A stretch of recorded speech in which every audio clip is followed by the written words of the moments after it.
Hi friends, welcome back to my channel. మనం బాల్యం నుంచి ఎదిగి ఇంత వాళ్ళం అయ్యాం కదా! మన బాల్యం ఎలా ఉండేది చెప్పండి? మన చిన్నప్పుడు, మనకంటే ముందు పెద్దవాళ్ళున్నప్పుడు బాల్యం అనేది చాలా మధురంగా ఉండేదండి. ఎందుకంటే వెళ్ళిపోయేవాళ్ళం టైం ప్రకారం. స్కూల్ నుంచి వచ్చేటప్పుడు అంటే లాస్ట్‌లో మొత్తం క్లాసులన్నీ అయిపోయిన తర్వాత గేమ్స్ పీరియడ్ ఉండేదండి. చక్కగా ఆటలాడుకునేవాళ్ళం. ఒక గంట సేపు ఉండేదండి ఆటలు. చాలా అనమాట. రింగ్ టెన్నిస్ ఆడించేవారు, కబాడీ ఆడించేవారు, రన్నింగ్ రేస్ ఇవన్నీ అందులోనే మిళితం అయిపోయి ఉండేవనమాట. రోజుకో 2 రకాల ఆటలు అలా ఆడిచ్చేవారనమాట. అసలు ఎంత హాయిగా ఆడుకునేవాళ్ళమో తెలుసా అండి? నా చిన్నప్పుడు నేను మామిడి చెట్లు ఎక్కేసేదాన్ని, జామ చెట్టు ఎక్కేదాన్ని. ఎందుకంటే కోతి కొమ్మచ్చి ఆడుకునేవాళ్ళం. అంత చక్కగా గడిచిందండి బాల్యం. అంటే హాయిగా అనమాట. పరిగెట్టేవాళ్ళం, ఆడుకునేవాళ్ళం. కుంటాట మీకు ఎవరికైనా తెలుసా అండి? ఒక కాలుతో కుంటుతూ ఆడతారు కదా! తర్వాత దొంగ పోలీసని రకరకాలండి. ఎన్ని ఆటలో మా చిన్నప్పుడు. అలాగే అండి ఇసుకలో కూడా ఆడేవాళ్ళం. మట్టిలో. ఇసుక అంటే మట్టి అనమాట. స్కూల్ దగ్గర మట్టి ఉందనుకోండి, ఆ మట్టిని ఇలా చేతులతో ఇలా చేసి ఒక పుల్ల తీసుకునేవాళ్ళం. చీపురు పుల్ల లాంటిది మధ్యలో పెట్టేవాళ్ళం అనమాట.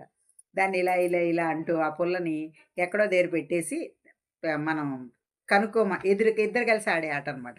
ఎదురుగుండా ఉన్నవాళ్ళు అక్కడ ఇలా చేయి పెట్టాలండి దాని మీద. అక్కడ పుల్లుందా లేదా అని చెప్పని. పొడుగ్గా ఇసుకుంటుంది గదా!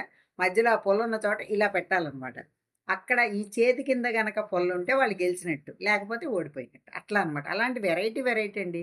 ఎన్ని రకాలు ఆడుకునేవాళ్ళం అంటే శరీరానికి చాలా ఎక్సర్సైజ్ ఉండేదండి. చిన్నప్పటి నుంచి మంచి బాడీకి ఎక్సర్సైజ్ ఉండేది. అందుకేనేమో పిల్లలు ఇప్పుడు తొందరగా అలసిపోతున్నారు. మనం ఇంకా చేయగలుగుతున్నాం. మీకలా అనిపిస్తుందా లేదా చెప్పండి? ఇప్పుడు మట్టిలో పిల్లలు గనక చెయ్యి పెడితే ఊరుకుంటున్నారా అండి పెద్దవాళ్ళు? మీరే చెప్పండి. అస్సలు ఊరుకోవట్లేదండి. మట్టిలోకెళ్ళకూడదు, మట్టిలో కాలు పెట్టకూడదు, చెయ్యి పెట్టకూడదు అంటున్నారు. కానీ చిన్నప్పుడు బాగా ఆడుకునేవాళ్ళమండి మట్టిలో చేతులు పెట్టి. చాలా చింతగింజలు ఆడుకునేవాళ్ళం, అష్టాచెమ్మ ఆడుకునేవాళ్ళం. చేతికి ఇలా ఎక్సర్సైజ్ అనమాట. అంతే కాదండి కంకర్రాళ్ళుంటాయి చూసారా? ఇంతింత కంకర్రాళ్ళు ఇప్పుడు స్లాబ్‌లవి వేసినప్పుడు వాడతారు. ఇప్పుడు తెలుసో తెలీదో. ఆ కంకర్రాళ్ళండి అవి తెచ్చి చక్కగా కొంచెం అరగదీసినట్టు చేసి ఇలా ఆడేవాళ్ళమండి. 5 పిక్కలాట. ఆ 5 పిక్కలాట ఆడగా అవి నున్నగా అరిగిపోయేవండి. ఎంత బాగుండేవో ఆ రాళ్ళు దాచుకునేవాళ్ళం. ఎప్పుడు సాయంత్రం పూట ఆడుకోవడానికనమాట. ఇంటికొచ్చాక కూడా ఆడుకునేవాళ్ళం పిల్లలందరం కలిసి. అలాగే అచ్చంగాయలని ఉండేవి. అవో రకం కాయలు కాస్తాయనుకుంటానండి. అవి ఆలివ్ గ్రీన్ కలర్ అనుకుంటా. ఆ కలర్‌లో ఉండేవి. అవి కూడా ఆడుకునేవాళ్ళం 5 పిక్కలాట. అలా అనమాట అండి. ఎన్ని రకాల ఆటలండి. అవన్నీ ఇప్పుడు పిల్లలకి తెలుసా? బాల్యం ఏమైపోతుందనిపిస్తుందండి ఇప్పుడు పిల్లల్ని చూస్తే నాకు. వాళ్ళు ఇంట్లో ఆడుకోవడం. ఇంట్లోనే ఇండోర్ గేమ్స్ లాగా ఏంటంటే ఫోను. లేదంటే టీవీలో చూసారా ఇలా రిమోట్ నొక్కుతూ ఆడతారు. అయి ఏమిటో నాకు తెలీదు ఆ గేమ్స్ పేర్లు. అవి ఆడుకోవడం. అదేనండి ఇప్పుడు చిన్నప్పుడే తల్లులు ఏం చేస్తున్నారంటే పిల్లలకి అన్నం పెట్టేటప్పుడు అన్నం తినకపోతే ఫోన్ ఇచ్చి అది వాళ్ళు అందులో ఏవో పిల్లల బొమ్మలు, కార్టూన్ బొమ్మలు చూసుకుంటూ ఉంటే అన్నం తినిపించేస్తున్నారు. అలా తినేస్తున్నారు పిల్లలు. దానివల్ల ఏమవుతుందండి బయటికెళ్ళి ఆడుకోవడం అనేది పిల్లలకి ఉండట్ల.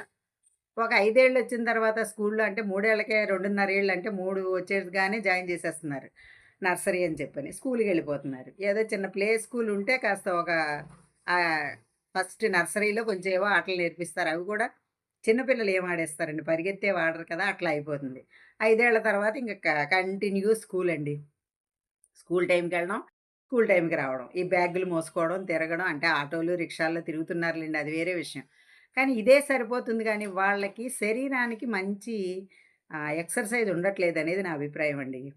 ఎందుకంటే పేరెంట్స్‌తో ఏదన్నా ఒక పార్క్‌కెళ్లారనుకోండి, కాసేపు అక్కడ ఆడుతున్నారు. లేదు ఎగ్జిబిషన్‌కెళ్లారనుకోండి, అక్కడేవో ఎక్కేవి ఉంటాయి కదా! ఎక్కుతున్నారు. లేదంటే పిల్లలకి ఎక్సర్‌సైజ్ కోసం ఇప్పుడు తల్లిదండ్రులు ఏం చేస్తున్నారంటే స్విమ్మింగ్ నేర్పించడం. లేదు వాళ్ళతో పాటు జాగింగ్‌కి తీసుకెళ్ళడం. అంతకు తప్ప ఏ విధమైన ఎక్సర్‌సైజు పిల్లలకి ఉండట్లేదండి. అందువల్ల వాళ్ళు పెద్దయిన తర్వాత ఏ పనులు చేయలేకపోతున్నారు. చిన్న పని చేసినా అలసిపోతున్నారు. సాఫ్ట్‌వేర్‌లయితే ఆ కంప్యూటర్ ముందే కూర్చుంటున్నారు. వాళ్ళకి శారీరకమైన అలసట అంటే ఏంటో తెలీదు. కానీ మామూలుగా పెరిగిన పిల్లలైతే మాత్రం మట్టిలో ఆడుతూ ఇప్పుడు ప్రత్యేకంగా చెప్తున్నారండి. ఏమనంటే వాకింగ్ చేయడం అంటే మట్టిలో చేయాలటండి. మట్టిలో నడిస్తే మన కాళ్ళకి మంచి రక్త ప్రసరణ జరిగి మనం బావుంటాం అని చెప్తున్నారు. అందుకే పార్క్ దాకా వెళ్ళి పార్కులో ఉండే మట్టిలో వాకింగ్ చేస్తున్నారు చాలామంది. అంటే అన్ని ఊళ్ళలో ఉంటున్నాయి పార్కులు. పార్కులకెళ్ళి వాకింగ్ చేస్తున్నారండి. చిన్నప్పటి నుంచి మనకి బాడీలకి ఎక్సర్‌సైజులుంటే పిల్లల దగ్గర నుంచి వాళ్ళకి ఎంత బావుంటుందండి. పిల్లల బాల్యం నాకిప్పుడేమనిపిస్తుందంటే బాల్యం పోయి బందికాన అయిపోయిందనిపిస్తుందండి. ఎందుకంటే ఇంట్లోనే ఉంచుతున్నారు. చంటి పిల్లలప్పుడే కాలికి మట్టి అంటితే కూడా ఊరుకోవట్ల తల్లిదండ్రులు. మా పిల్లాడు కాలికి మట్టి అంటితే ఊరుకోడు. అసలు మట్టిలో ఏం ఆడతారండి పిల్లలు? అలా సహజమైన వాతావరణంలో సహజంగా పెరిగితే పిల్లలు చాలా బావుంటారండి. ఎందుకంటే అన్ని రకాలుగా కూడా ఇప్పుడు చూడండి మినరల్ వాటరే తాగేవాళ్ళు ఉన్నారనుకోండి. ఆ వాటర్ తాగితేనే పడుతుంది. బయటికెళ్ళి ఏదైనా ఊరెళ్తే మామూలు వాటర్ తాగితే పడదండి. చాలామంది ఇళ్లలో ఇప్పుడు మళ్ళీ మొదలుపెట్టారు ఏంటంటే పంపు వాటర్ అలా పట్టుకొని తాగుతున్నారు. హెల్త్‌కి మంచిదని చెప్పని. అంటే వేరే ఏమి వాడకుండా ఈ ఆక్వా షూర్లు ఇంకేవో ఉన్నాయి కదా! ప్యూరిట్లు ఇవేం వాడకుండా అంటే ఆర్‌ఓ వాటర్ కూడా వచ్చేసిందిలెండి ఇప్పుడు.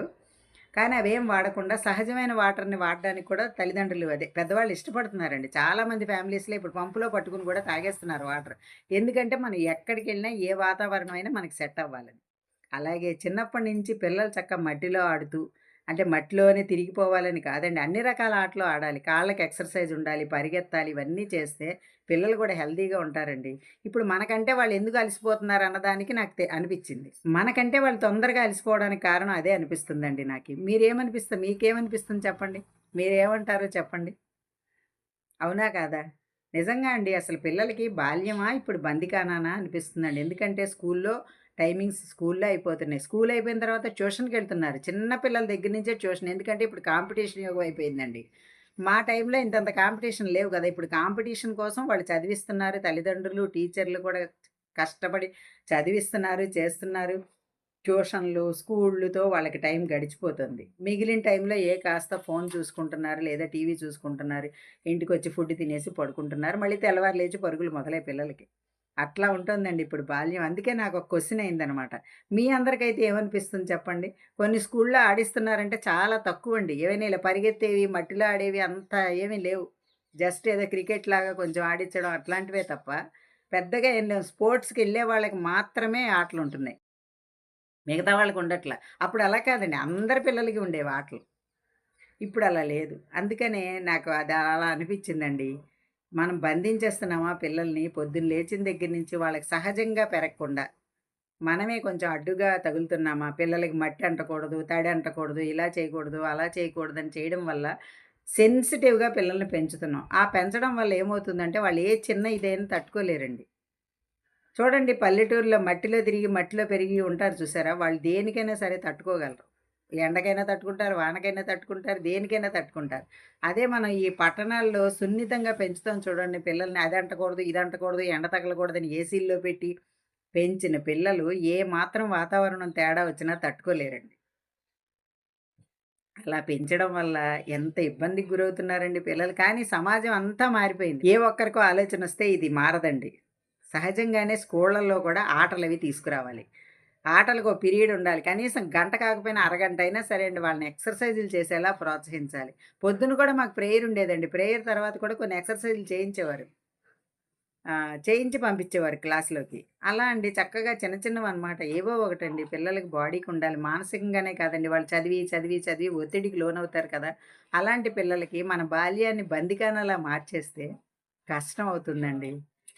సునిశితంగా ఉంటారు పిల్లలు. చాలా సున్నితంగా పెరగడం వల్ల వాళ్ళు ఏ ఒత్తిడికి తట్టుకోలేరు.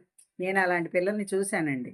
సుకుమారంగా మా పిల్లాడు అపురూపం, అపురూపం అని పెంచితే ఎలా ఉంటారో, ఇష్టం వచ్చినట్టు వదిలేసి వాళ్ళని స్వేచ్ఛగా అంటే ఇష్టం వచ్చినట్టంటే ఏదో విపరీతమైన ఆలోచనలతో పెంచమని కాదండి. క్రమశిక్షణతో పెంచుతూ కూడా వాళ్ళు ఏది ఒత్తిడికైనా తట్టుకునేలాగా.